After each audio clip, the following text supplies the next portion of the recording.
2026 අවුරුද්දේ පළවෙනි වීඩියෝ එක. ඉතින් මේ පළවෙනි වීඩියෝ එකෙන් මම හිතුවා කතා කරන්න ඉසේක ගැන. ඇත්තටම ඉසේක කියන්නේ මොකක්ද කියලා ඔයගොල්ලෝ දන්නවා. එහෙම ඒ කියන්නේ ඉසේක කියන්නේ ඕනම කෙනෙක්ගේ පවුලේ ආදායම් වියදම් තත්ත්වය සහ ආර්ථික දර්ශකය ආර්ථික මට්ටම පිළිබිඹු කරන ලියකියවිල්ලක්.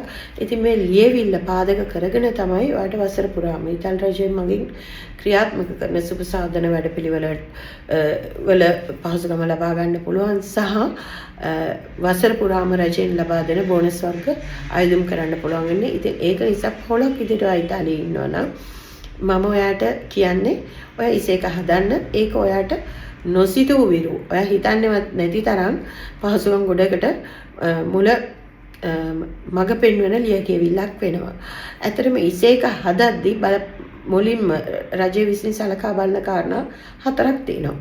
අපි කතා කරුවොත් ඒ පවුලේ සියලුම සමාජිකයන්ගේ ගණන එතෙන්දී බාලවයස්කාර දරුවෝ ඉන්නවද, ආබාධිත දරුවෝ ඉන්නවද, ශිෂ්‍යාවන් ඉන්නවද, ශිෂ්‍යාවන් ඉන්නවද කියන කාරණාව ගැන විශේෂයෙන්ම සැලකිල්ලට ගන්නවා. ඊට පස්සේ පවුලේ ආදායම සහ වත්කම. ආදායම සහ වත්කම කිව්වම ඔබට ඉතාලියේ නිවසක් තියෙනවා නම්, වාහනයක් තියෙනවා නම්, බැංකු ගිණුම් ඉතුරුම් මේ හැම දෙයක්ම වත්කම විදියට සලකනවා. ඊට පස්සේ මේ ඉසේක හදන කාලය අපි කතා කරුවොත් එහෙම හැම අවුරුද්දෙම ජනවාරි 1 වෙනිදා ඉඳන් දෙසැම්බර් 31 වෙනිදා වෙනකන් කාලේ පුරාවටම ඔයාලට මේ වසරේ ඕනම මොහොතක ඉසේක හදන්න පුළුවන්.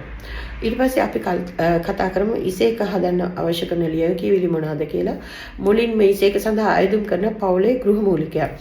ගෘහමූලිකයාගේ හැඳුනුම්පතේ කොපි එකක්.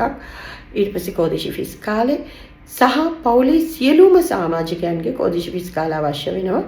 ඊට අමතරව බැංකු ගිණුම් වල විස්තර පවුලේ සියලුම සමාජිකයන්ගේ බැංකු ගිණුම් වල විස්තර අවශ්‍ය වෙනවා. ඊට පස්සේ වාහන මොන හරි තියෙනවා නම් ඕගලන්ට අතුරුපැදියක් හරි තියෙනවා නම් අංක දහඩුවේ විස්තර අවශ්‍ය වෙනවා. ඊට පස්සේ ආදායම් විස්තර පවුලේ සියලුම සමාජිකයන්ගේ එතෙන්දී අර මතක් කරන්න ඕනි. අපි මේ ආදායම් වියදම් වාර්තාව ඉසේක හදන්නේ 2026 නේ. එතකොට ඔයාට ඉදිරිපත් කරන්න වෙන්නේ 2025ට කලින් අවුරුද්දක 2024 ඔයාගේ ආදායම් වියදම් පිළිබඳ විස්තරයි. කුඩ් එක සෙට් එතරෙන් තියෙනවා නම් සාල්දෝ එක ජැසෙන්ස මීඩියා එක පවුලේ සියලුම සමාජිකයන්ගෙන් අපි උදාහරණයක් විදිහට හිතුවොත් පවුලේ සමාජිකයන් 4 දෙනෙක් ඉන්නවා, 3 දෙනෙක් වැඩ කරනවා, බැංකු ගිණුම් 3ක් හෝ 4ක් තියෙනවා. නමුත් අපි ගොඩක් වෙලාවට අපේ අය හිතාමතාම බැංකු ගිණුම් 2ක හෝ 1ක විස්තර ඉදිරිපත් කරනවා. නමුත් එහෙම කරන්න එපා. දැන් තියෙන තාක්ෂණික මෙවලම් එක්ක ඔබ කිසියම් බැංකු ගිණුමක විස්තර ඉදිරිපත් කරේ නැත්නම් ඉසේක හදන්න ගියාම ඒක ඔන්ලයින් පේනවා. එහෙම නැත්නම් සම්පූර්ණ නොවන ඉසේකක් තමයි බොරු විස්තර ඇතුළත් ඉසේකක් තමයි ඔයාලට හම්බ වෙන්නේ.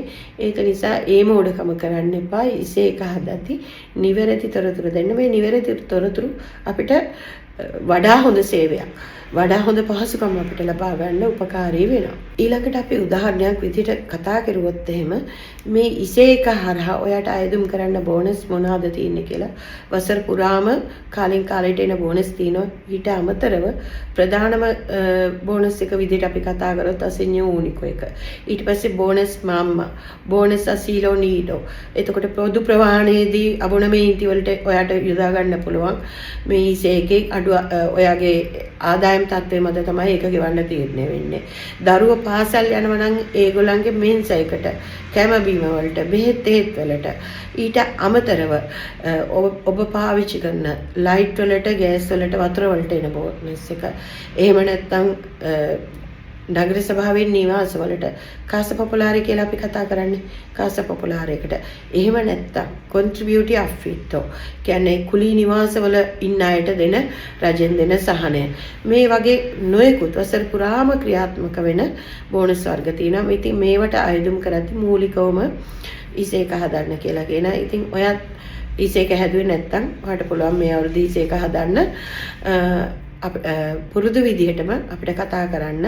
අපේ දුරකථන අංක දෙක මතක් කරොත් 331 එහෙම නැත්නම් 331 912 අපි පුන්තු ඉමිග්‍රාති. මම වීණා ගමගේ. පුරුදු විදිහටම ආයිමත් ඔයාලට ප්‍රයෝජනවත් වෙන වීඩියෝ එකකින් හම්බ වෙමු. ගිහින් එන්නම්. බොහොම ස්තුතියි. උන්තෝ ඉමිග්‍රාති අපේ භාෂාවෙන් අපේ තැනක්